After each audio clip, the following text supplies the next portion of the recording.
Welcome to the AmericanaMusic.com podcast with your host, Sarah Popejoy. Welcome to Season 2, Episode 1 of AmericanaMusic.com podcast. We have two amazing interviews for you today, Lilly, Hiatt, and Bayker, Blankenship. Be sure to check out the Spotify playlist, AmericanaMusic.com, Artists You Should Know. We have the privilege of interviewing Lilly Hiatt, the daughter of John Hiatt. Her latest single, Shouldn't Be, is charting at number 28 on the Americana charts at this time we recorded this interview. Her new album, Forever, will release Friday, January 31st. We're excited to have Lilly Hiatt on the show with us today. Welcome, Lilly. Hey, thank you for having me. In my times revisiting Nashville is kind of where I got to know about your music. Tell us a little bit about where you grew up and where you're from. I grew up in a few places, depending on what you define grow up as, but I was born in Los Angeles. When I was one, my dad and I moved to Nashville, which is where he lived for a long time before he lived out in California. I grew up in Nashville, then we moved to Franklin when I was like 9, and I spent the rest of my young adult years in Franklin. Franklin's a cool town. I love Franklin. It's a very different feel, in my opinion, than Nashville, but it's right down the road. Yep.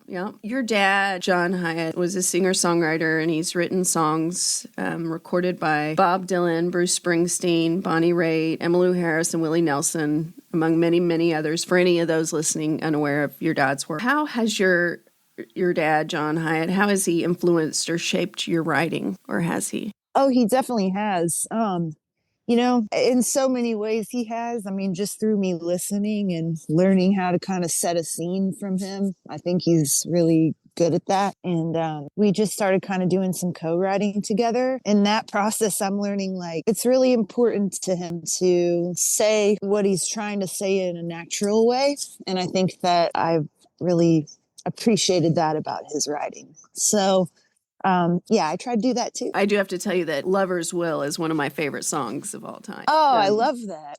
And see, here's the crazy thing. He has so many songs, and I know so many of his records so well. I'm like, I got to re-listen to Lover's Will. It's been a long time since I've heard that. I don't even remember how that goes. So, well, it's just fabulous writing. You're a fabulous writer too. Thank you. I know most of his songs, but there's some, I'm going to his early catalog lately, like the stuff that came out before I was born. His record Hanging Around the Observatory is one that I just got to know really well, this summer, so. Your first album came out in 2014, is that correct? 2012. I don't know why all the things say 2014, but they do. But it was 2012. And so you've had some time to develop your chops as well. You've fallen in love, gotten married, you adopted a dog that you're hanging out with. Your bio talks about there being a time when you felt like an outsider and you felt paralyzed, where you could hardly leave your home.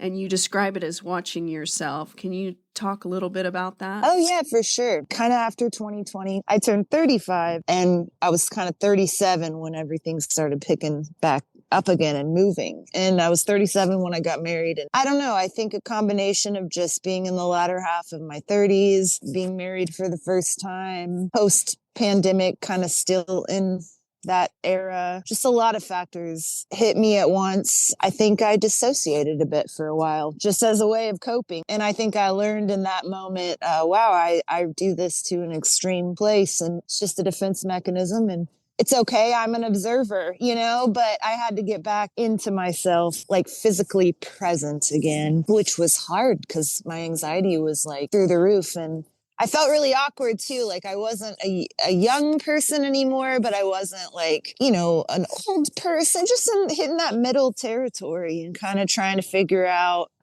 what behaviors I needed to kind of overcome and work on, just to grow up. Yeah. Not say I'm grown up, but a new phase of it. I guess it's lifelong, Yeah, definitely. You left the bustle of Nashville and moved just outside of Nashville. It also said that you scrapped everything you'd been working on and started to start from scratch for this album. Yeah. As a songwriter myself, I was like, oh. Cool. You're a songwriter too, so Yeah, know. I was like, oh my gosh, that's tough. So why'd you decide to do that? To be honest, I just didn't quite feel like the songs I had been working on were there. You know, like they're cool. Maybe I'll release. I did release about 3 of them myself just for fun because I made some stuff. My husband's really good at recording and he taught me a lot and I kind of figured out how to do my own thing, which I've recorded a lot on my own, but in a very raw way. And this stuff was still raw, but I figured out how to put, how to layer tracks and stuff like that. So I just felt like the songs, I had to get them out and they were really weird and I didn't know quite where they were going or what they were saying, but they were starting to tell me. They have a soft spot in my heart as maybe in one sense, one of the most truest sides of myself, but they're not so direct, So, I wanted to make a record that was a little more straightforward, So That's cool. That's really cool. Yeah. And Coley, my husband, helped encourage. He wasn't like, scrap those and do this, but he was like, yeah, let's do that, So yeah, that's really cool. That took a lot of guts. Thanks. So you guys recorded this album at home and Coley played almost all of the instruments too, didn't he? He played everything besides the rhythm guitar parts, which were me. Yeah. But I will say another part of this album that's cool is the first track I actually recorded separately with my friend Scott Sachs. I co-wrote a song with him. It was late last year. And he sent me the mix. He got his buddy to mix it and it was awesome. And that was the catalyst to do more. I played it for Coley. He was like, this is awesome. We can keep making stuff in this vein, Mm-hmm. So the first track, Hidden Day, is a separate entity that got, included into what we did at our house.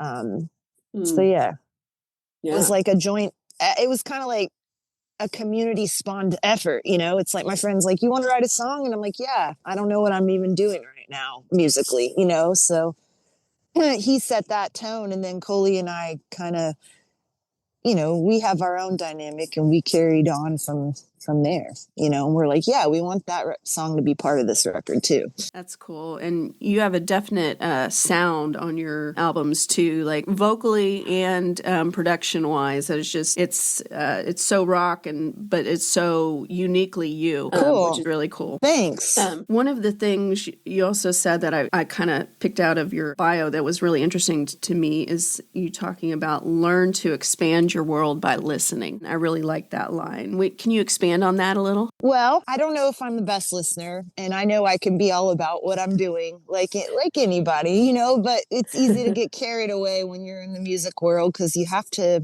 hone in on your vision constantly, But, my sister has a child now. I'm married now. I have in-laws. I have friends going through stuff. I'm not saying I'm the best and I'm always showing up, but I do know that for a long time, I kind of skated through life with everything kind of being, people not needing me too much other than to come to the holidays and pick up when they call. People love me, but I'm just saying, I have to be a responsible adult now. I don't know how I got away with not being one for so long. I really have to be one or else my life isn't going to work that great. So, I mean, maybe it's a late bloomer type thing, but I think life is a little more interesting when I get out of my well, what are they wanting to know about me? And I'm more like, well, you know what? How about I learn about them? It's inspiring to learn about people, and it helps me. So I'm trying. Talk a little bit about the song Shouldn't Be. Well, Shouldn't Be. That's the first song Coley and I did together on Forever. We didn't know where it was going, but we were like, we went to Mudhoney concert. It was awesome at the Basement East, which is a great club. I was super inspired by Mark Arm.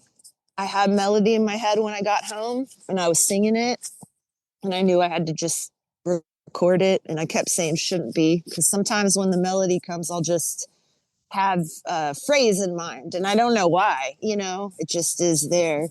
So I recorded that, and it was kind of like all my songs start out as kind of sad folk songs, but it had the structure was there, and I played it for Coley, and he's like, "Oh, let's amp this up," and then he really helped me lock in the melody in a more, I'd say, a bit of a more committed way. He was like, "Sing it like you mean it, come on." So I try to do that.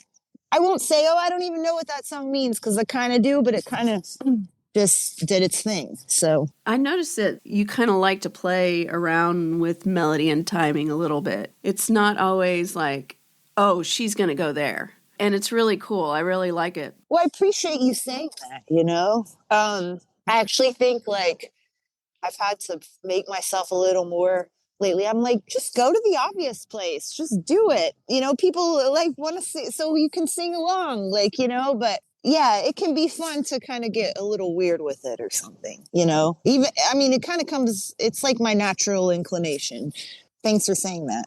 Yeah, it's cool. Your song Thoughts, which is another single from the new album that's coming out on the January 31st. Yes. Which is a Friday. It has a really cool melody. And I don't know why it makes me think of the feel of Wall of Death for some reason, or if that song's just been on my mind. But who's that? Nancy Griffith recorded it. It's not that it sounds exactly like the strumming or anything, but there's something about the feel that just is like, I was like, oh, that makes me think of Nancy Griffith, Wall of Death. I will definitely be checking that out. I love that. And I know what you mean. Songs do that with me too. They're like different, but they're like in the same vibe or something. The chorus on your song, it says, "I thought time was going to stay in one place, but it's not." Can you talk a little bit about writing that song? Oh, sure. Well, I wrote that song early this year, right before I was about to go on the road with my band. I was super stressed, like always, because, I do the TMing for myself as of now. So I'm always putting stuff together. And so, I had a lot on my plate, but I also always get sad because I'm about to miss my family, and I'm a homebody too, but I also love to get out there and roll. I just was thinking about that. And also honestly, I'm 40 now, and a lot's getting put into perspective. The way I feel in my mind, I think, is a lot different than maybe even how society would perceive me. I feel like the same person that I was when I first got my driver's license. Maybe we all do in some sense. I'm like, oh, maybe this is just how it goes. I feel young at heart, but I'm changing, so that's just that kind of stuff. Well, it's a really, really cool song. How would you say you approach songwriting, and what do you think makes a great song? Ooh, well, I approach it so many ways, honestly. Usually it's always approached by picking up guitar. That's a consistency where, and sometimes it's easy and sometimes it's hard. I think what makes great songs for me most of all is when I believe it, whatever that means, whether it's like, wow, this melody is just, enchanting, or wow, this person's voice has such conviction, or writing is insane, but I have to believe it. I got to feel like the players and the singer mean it. And then that makes a great song, because then that feeling translates hearing it, Yeah, for sure. Yeah. That's really cool. Do you have any advice to artists, just like starting out? My advice is just stick it out. If you keep doing it and keep working, you're going to get better. And if you get better, more people notice. And that's just how it goes. So keep doing it if that's what you want to do. That's one of the biggest ways to get somewhere, in my opinion. Very cool. Lily, I want to thank you so much for joining us today. Thank you. It's been an absolute pleasure talking to you about the new album coming out. We'll be excited hearing the rest of it. And so everybody, make sure you go out and check out Forever, the new album by Lilly Hiatt. Thanks for joining our show. Thank you so much for having me. Stay tuned for part 2 with our interview with Bayker Blankenship. Be sure to check out the Spotify playlist, AmericanaMusic.com, Artists You Should Know. Today on the AmericanaMusic.com podcast, we have the pleasure of welcoming 19-year-old singer-songwriter and TikTok sensation. with over 774,000 followers, and his EP, Younger Years, released last July, hitting over 4 million streams in its first week. Welcome, Bayker Blankenship. Thanks for having me. Well, thank you for joining us here. Bayker, can you talk a little bit about where you grew up? So my whole life, I've been in Livingston, Tennessee. It's a small little town that we live in, probably like 4,000 or 5,000 people. Just, you grow up and everybody knows everybody, and it's always just kind of just a laid back. You go to school and you have the same friends through high school and through grade school and middle school, and then you kind of just work the rest of your life. Very little country place, you could say. And about how far there's is a lot to talk about here, but golly, it'd take 4 or 5 days. I just have to show you around. So about how far is that from Nashville? It's about an hour and a half east. Okay. It's like right between Nashville and Knoxville. It's called Livingston, Tennessee. So how'd you get started in songwriting? I had this buddy named Colton Bowen, like my junior year of high school, and I started playing like sophomore summer. I had picked it up and started playing, and he was like, man, come down here and let's pick around. And he was writing songs and playing all these shows, and I was like, this is pretty cool. So I kind of started writing a little bit with him, and we'd just go up there and shoot the shit and just play around. Like a couple months goes by, and we're in 2023. I started playing these gigs and doing all these covers, and I finally write a song and started playing it. And people really liked it at the shows that I was playing at the time. So I was like, well, I'm just going to keep writing songs. And I always loved writing little stories in high school when I do essays and stuff. So kind of just felt the same. I was like, well, if all I have to do is write a 5-paragraph essay and make it sound, pretty cool with an instrument with me, then Yeah, I could do that. So I did and kept writing songs, and yeah. Now we're here. It's kind of weird. Very cool, very cool. And who are some of your influences growing up? Probably my biggest inspiration from the last 3 years that I've been really playing the guitar is Tyler Childers. When I got my first job at like 16 years old or 15 or 16, my boss at the time, Rhonda Demps, that's all she listened to was Tyler. That's all we had playing on the speaker back in the kitchen. So I kind of had to learn how to listen to it, because I'd always just listen to the radio and stuff, and I started listening to him and liked his songs and his stories and the messages that he told in his songs. So I was like, it'd be pretty cool if I could help somebody else like his music helped me. So very cool. Well, you wrote the song Maxed Out. Tell us a little bit about writing that song. Me and my friend Trevor Daniels, we was just hanging out in his basement in December of 2023, and it was before Christmas time. I was just like, let's just hang out and write a song. He said, come over and let's just write a song. And he's like, man, I got this one line, and it was like, fencing for a man down the road. And from there I was like, man, that's pretty tough. So we kept writing on it and got halfway through it, and it was super late. It was like 11:30, 12 at night, and I was like, man, I'm just gonna go home and go to bed, and we'll try to think about it tomorrow. And I got home and had this random spurt of energy, and I kind of just sat up with my notebook, and I finished writing it, and I started playing it a lot. And I took it to him, and we went and sharbles down at the marble yard. And I was like, hey, man, I got it finished. And he was like, let's hear it.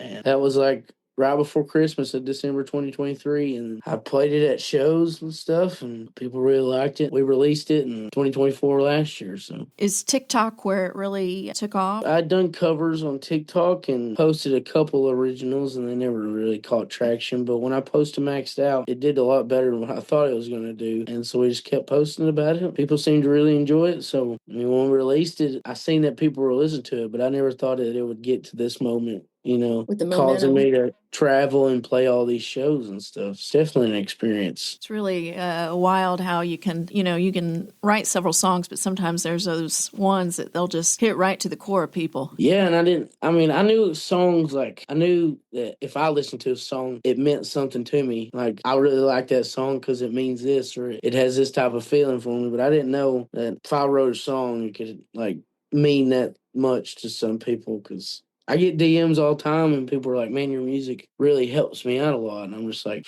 this is why I do music, for this reason right here, so people can, have the same feelings that I feel towards music. So it's definitely, I love it, to say the least. That's really cool. I was watching the video on your interview with Lightning 100, and you were talking about some of the advice that your dad gave. You were talking about wanting to pursue this as a career. Can you talk a little bit about that? So yeah, my dad's probably been like he's an old head, not really. He's in his 60s, but he definitely has a lot of wiser wisdom words than most of my older friends have. And he's kind of just like he said, if you're gonna do it and you're gonna do it, you always have a place to stay here. It's like I'm not gonna look at you any different because you're not in the workforce. And he's like, I'm proud of you. He's the one who put a good head on my shoulders for sure. And I don't know. I don't think if I didn't have my dad, I probably wouldn't be where I'm at today because he makes me think about things before I do it, and that's what really helps me out a lot. Taking your time with everything and just really thinking about the decisions you're going to make, and not how the decision is going to change your life in the next month, but how it's going to change your life in the next year. He kind of showed me how to live life without the least amount of worry. That's what it is. I think that's really cool that he was so supportive too. That's it always means a lot when you got your parents behind you. Yeah, my mom as well. I don't think she's missed a show since we've been out on the road, so it's been pretty cool. Oh, that's so sweet. She may not be able to travel with us, but by golly, she'll get in her car and she'll drive anywhere I need. Anywhere I'm at, she'll drive. Can you talk a little bit about the song Jailbreak that you wrote with Waylon Wyatt? Yeah, so that was like first time I met him, and we met at his producer's place, and he was a lot taller than I thought he was going to be. We're about the same height, but I thought he was going to be a little bit shorter, but I don't know. I just felt like texting Waylon. I was like, man, we're going to write some pretty cool songs. And we got in there. I'd had this thing that I've been playing on the guitar forever. And I was like, man, I can't put any words to this. And it was like 10 minutes went by. I started playing, and he started just like spitting out some words, and I was like, oh no, we need paper. We need paper. And we got paper and a pencil, and his dad, Charlie, was sitting on the couch. And he said, I'll write it down if you guys just say it. So we were sitting there just writing it down, and it took us like 30 minutes. I wouldn't even say 30 minutes. I think it took us like a good 15 minutes. And then we got everything set up, and our producer had cut the track and like put some guitar down to it and stuff. And we just went in the studio and recorded it right then and there. And I don't know what we was going through at the time. I don't even remember when we wrote that song, but it was just one of those moments. So we kind of just clicked and at the time, I was like, this is going to be a pretty cool song, but I didn't know it was going to turn out the way it did. The music video is really cool too. It was definitely an experience writing a song that fast for the first time meeting somebody. Yeah, because in co-writing, you never know how that's going to go. It is definitely different because when you write by yourself, you're like, you can say and without feeling uncomfortable or feeling like it sounds dumb. But when you're in a room with three other people, I don't want to say this. I don't want to be that guy that just throws out stupid stuff. Your new track, 300 Miles, who'd you write that with? I wrote that with my producer, Joe Costa, and Scott Kruger, and my lead guitarist, Nick England. We was all in the studio that day, and I think it was like I had been in the studio for 3 or 4 days. We wrote that song, and I was like, I'd been in Glasgow, Kentucky for a little bit, and I wanted to write a song about just my life that I'd been living, I guess. And I was like, I want to put so much into one song that it sounds really, really good, and people can understand it and kind of feel it, So 300 Miles was definitely a cool project to work on, and along with Blame It On Me. Yeah. I'm glad we was able to release that when we did. So. That's awesome. Do you have a new song coming out? Yeah, so me and Waylon have another song coming out. It's called Sunday Supper. We actually wrote it the same day we did Jailbreak. Oh. Yeah, so 2 songs in one day. I was like, okay, this is kind of cool. From that day, me and Waylon have just been best buds. The Sunday Supper coming out soon, and then along with a music video as well. Oh, yeah? Yeah, cool. And you're getting ready to go on tour, right? The 15th of January? Yeah, so I'm actually scrambling to get everything together these next couple of days. I'm about to have to go to Nashville, but we're going on tour. First, full band tour. We're starting Athens, Georgia. I'm kind of nervous. I've never been on tour with a full band before. Last year we did 7 shows for the Tennessee Sunset Tour, just me and my brother, that was a lot. I'm definitely excited. It's just crazy to think that I'm actually here and doing it.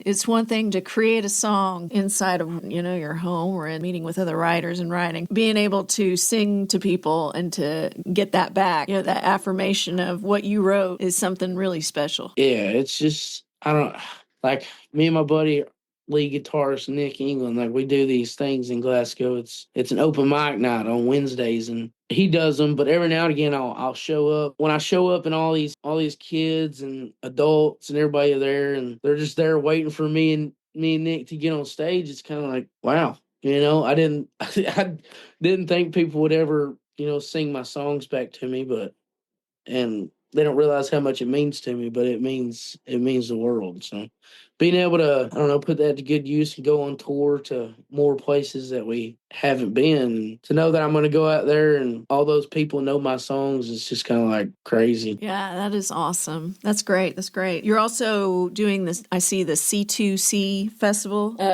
Over in Europe. Yeah, with some big headliners there too. Yeah, going across the big pond. It's in London, Belfast, and Glasgow, so that's really cool. Really neat. I thought it was different. Coming from Glasgow, Kentucky, though, it's going to be different. Just a little. Well, Bayker, I just want to thank you so much. You're doing a great job. Great songwriter. Really love hearing what you're doing. Thank you guys for having me. Being able to tell my mom I was doing some interviews for my music, she was like, "That's the wildest thing I've ever heard in my life." And I'm like, "Well, yeah, it's different, Mom, but I love it." And I thank you guys for having me, really. Here's a short clip to next week's interview with Jessica Willis Fisher. Like, in a nutshell, I'm the oldest of 12 kids. I grew up in a homeschooled Christian family. We had a family band that kind of grew over the years. And there were about 4 years where we were, touring full time. We put out albums. We were, as you mentioned, on TV. That family band was called the Willis Clan. We were on the Opry. We did just kind of a little bit of everything. And there was this outside picture that looked one way, like wholesome, happy, big family. How do you do it? Kind of was the vibe. And amidst my whole growing up, my dad also, a little bit of heavy topics here, but my dad was very abusive in just about every way a person can be. And so, growing up homeschooled, growing up in that family band, and although it looked very happy and kind of public, from the outside, there was a lot of control. And it was kind of ended up being like a little mini cult. And I was in my early 20s before it got so bad to where I kind of felt like I'm either going to die here or this is going to get so, I'm going to kind of lose my sanity or something has got to give. And it was quite intense to try to get out of that. And there was a period of time that was just really dark. I didn't really have access to other, the rest of the world or other people. And I have gotten a lot of help once I did get out. And I was able to participate in an investigation into my father, and he is now out of the picture. He's in prison, and the family band is no more after a number of years of just reflection and therapy, which I'm kind of coming around to the question that you asked me. I did make the decision to come back to writing and music. And although I had done those things all growing up, my perspective on those things was shifting.